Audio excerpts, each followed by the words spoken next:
Let us analyze our construction of the perpendicular bisector of a line segment. We fixed the length of the compass a little more than half the length of AB, kept it on point A, and made an arc above and below AB.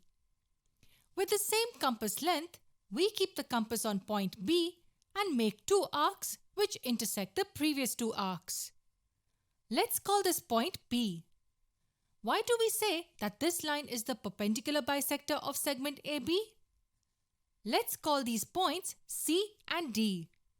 Let's join AC, BC, AD and BD.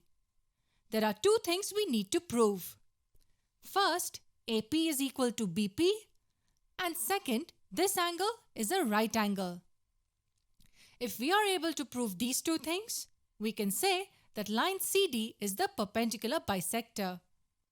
The first thing we should know is that all these four lengths are equal because the compass width was unchanged. Look at triangle CAB and triangle DAB. They are special in two ways. First, both are isosceles.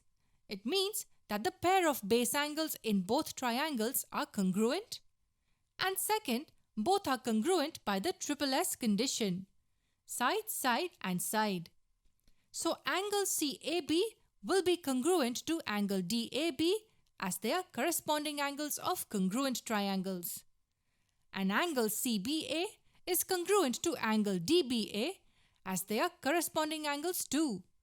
This means that all these four angles are congruent. Now look at triangle CAD and CBD.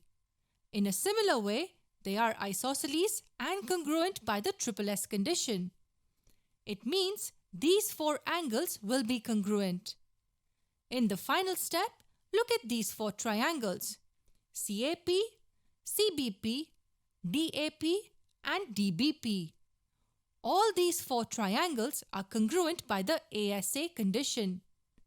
Take these two triangles for instance. ASA. Consider these two triangles now. ASA.